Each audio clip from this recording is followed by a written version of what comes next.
எல்லாரும் வணக்கம். ஒரு கேப் விட்டு எல்லாரையும் நான் பார்க்குறேன்.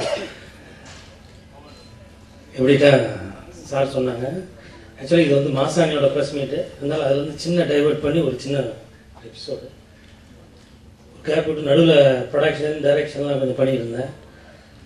திருப்பி வரணும் அப்படின்ட்டு சினிமாவில் பண்ண ஆரம்பிக்கணும் அப்படின்ற ஒரு இது இருந்துச்சு. இந்த ஏர்போர்ட்ல எல்லாம் வந்து இறங்கினோடனே நம்ம லக்கேஜ் வரும், சூட்கேஸ் வந்துடும், போய் எடுக்குவோம், அதில் சுற்றிடும். சரி, அப்புறம் அது வரைக்கும் கையை கட்டிகிட்டே நிற்கணும், ஏன்னா அடுத்த ரவுண்டு அது வரும். வந்ததுக்கப்புறம் தான் நம்ம சூட்கேஸ் எடுத்துகிட்டு வர முடியும். அது மாதிரி ஒரு கேப் விட்டு திருப்பி வந்தால் வெயிட் பண்ணிக்கிட்டே இருக்கேன் ரொம்ப நாளாக. அந்த மாதிரி ஒரு கேப் விழுந்துச்சு. அப்போ தான் நல்ல படம் அப்படின்றது பண்ணணும் அப்படின்ற ஐடியா இருந்துச்சு. ஏன்னா ஒரு 65 படத்துக்கு மேலே நான் ஆல்ரெடி ஹீரோவை பண்ணியிருக்கேன். தமிழ் தெலுங்கில் 12-13 படம் பண்ணியிருக்கேன். இதுக்கு நடுவில் Venkat Prabhu, I should thank you, even though it is இந்த மாசாணி ஸ்டேஜ். அவர் வந்து எனக்கு கதை சொல்லி படம் பண்ணோம் அப்படின்னாரு. சரி, நம்மகிட்ட சீரீஸை வந்து இவ்வளோ பெரிய படம் கார்த்திக் ஹீரோவை பண்ணுறது, அதுவும் வந்து க்ளீன் ஸ்டூடியோ க்ளீன் படம். அது நம்ம சொல்கிறாங்க நிச்சயம் கண்டிப்பாக வில்லனாக தான் ஆக்கிடுவாங்க, வில்லனுக்கு சொல்ல போகிறாங்க. நானும் கேட்டே இருக்கேன், கதையில் வரவே மாட்டேங்குது, நல்லா போயிட்டுருக்கு கதை. கடைசியது இல்லைங்க, அந்த ரோல் யாருங்க பண்ணாங்க, நீங்கள் தான் சார் பண்ணுறீங்க அப்படின்றாரு. அவ்வளோ ஒரு நல்ல மேட்ரை எனக்கு கொடுத்தாங்க. அதை பண்ணிட்டு இருக்கும்போது சாரும் வந்தாங்க.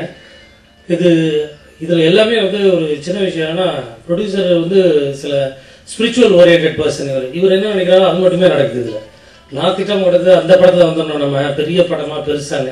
இப்போ அவர் அதுக்குள்ளே இதையும் ஒரு நல்ல ஒரு பெரிய படமாக எடுத்துருக்காரு எங்கள் ப்ரொடியூசர் மிஸ்டர் சரவணன்.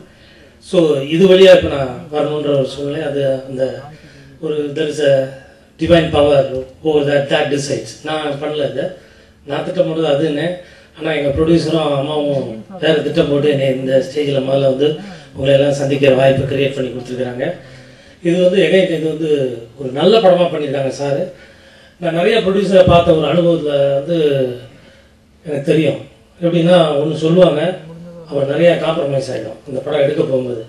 சார் இன்டர்வலில் வரீங்க சார், மவுண்ட் ரோடில் நிற்கிறீங்க, அறுவலோட வந்து நிற்கிறீங்க சார், மொத்தம் டிராஃபிக் ஜாம் சார் அப்படின்னா. அப்புறம் சார் நான் வில்லனை போடுறீங்க சார் அப்படின்னா. ஓகே சூப்பர், இன்டர்வல் 10 மார்க் அப்படின்னு நானும் மனசில் போட்டுக்கிறேன். ஏன்னா ஒரு ஜங்ஷன் ஃபிலிமில் வந்து ஒவ்வொன்றுக்கும் ஒரு மார்க் விழுந்துகிட்டே வரும் இல்லையா, அந்த மாதிரி ஷூட்டிங் டே வரும். சார் அப்படின்னு வாங்க வாங்க சார் அப்படின்னாங்க. கிருஷ்ணவழி கிட்ட கொண்டு இறக்குவாங்க. இறக்கிட்டு சார் மேலே மொட்டை மாடியில் கேமரா வச்சுருக்கோம், நீங்கள் இறக்கி விடுவாங்க, ஓடி வந்துருக்கு சார். அப்புறமா இன்செர்ட்லாம் எடுத்துக்கோம். ஏன் தெரிஞ்ச ஐஜி சார் ஊருக்கு போயிட்டார், அதனால் கொஞ்சம் காம்ப்ரமைஸ் ஆகி சார். இப்படி 10 காம்ப்ரமைஸ் ஆகிடும், 10 மார்க் போயிடும், அவுட்டு படம். இந்த மாதிரிலாம் நடந்துடும் இதில். ஆனால் எந்த காம்ப்ரமைஸும் பண்ணல ப்ரொடியூசர். என்ன சொன்னாரோ டைரக்டர் சார் பத்மராஜனும் எல்ஜிஆரோ என்ன சொன்னாங்களோ ப்ராப்பராக எடுத்துருக்குறாங்க. எந்த காம்ப்ரமைஸும் பண்ணல. ஃபில்மை வந்து லவ் பண்ணி எடுத்த ப்ரொடியூசர். நான் அதான் அனுபவத்தில் சொல்ல வந்தது. ரொம்ப பேர் அப்படி இல்லாமல் கமர்ஷியலாக இருப்பாங்க, பேஷனேட் ஃபில்ம் மேக்கர். அது ரொம்ப நாள் கழிச்சு நான் அந்த மாதிரி ஒரு டெடிக்கேட்டட் ப்ரொடியூசரை பார்க்குறேன். அதனால எல்லாருமே இதில் ப்ரொடியூசர்னு பேசுறதுக்காம ஒரு படத்தை மட்டும் போடலை. எல்லாம் இது இன்னைக்கு எப்படி இருக்கணும், இது everything he plans. Love பண்ணி படம் பண்ணுறாரு. அவருடைய டெடிக்கேஷனுக்காகவே இந்த படம் வந்து ஒரு நல்லா போகணும். அந்த அளவுக்கு குவாலிட்டி ஒவ்வொரு இதுலேயும் தெரியுது. ஒவ்வொரு ஃப்ரேம்லையும் அவர் பண்ணியிருக்க விஷயங்கள் வந்து ரிஃப்ளெக்ட் ஆகிட்டு இருக்கு. சின்சியராக பண்ணியிருக்காங்க. அதுக்காகவே இந்த படம் நல்லா ஓடணும். அது உங்களுடைய சப்போர்ட்டு இதில் வேணும். இந்த படம் ரொம்ப நல்லா போகும்னு நினைக்கிறேன். ஃபாசில் வந்து புதுசாக இன்ட்ரடியூஸ் பண்ணியிருக்காங்க. இதில் ரொம்ப நல்லா ஒர்க் பண்ணியிருக்காரு. இப்போ கிரேட் மியூசிஷியன் சார்லாம் அவருடைய சன், அவர் ரொம்ப நல்லா பண்ணியிருக்காங்க. அவங்க இந்த மியூசிக்கெல்லாம் அவர் வந்து ஒரு அதான் நான் சொல்லிட்டு இருந்தேன். ஃபாசில் நீங்கள் வந்து ஒரு இஸ்லாமிய சகோதரர், ஆனால் போட்டது வந்து ஆத்தா வரியா முதல் பாட்டு போட்டிருக்கீங்க, ஆத்தா கன்ஃபார்மாக உனக்கு பெருசாகிடுவார் அப்படின்ற மாதிரி சொல்லிட்டு இருந்தேன். ஸோ அவர் பெருசாக வரணும். இதில் ராஜகுரு கேமரா பண்ணியிருக்காரு, அவர் தான் அகில் பண்ணியிருக்காங்க. இனியா வந்து அகில் ரொம்ப நல்லா பண்ணியிருக்காரு. ஃபைட் சீக்வன்ஸ்லாம் பார்த்தேன். ராஜகுரு கேமரா ரொம்ப நல்லா பண்ணியிருக்காங்க.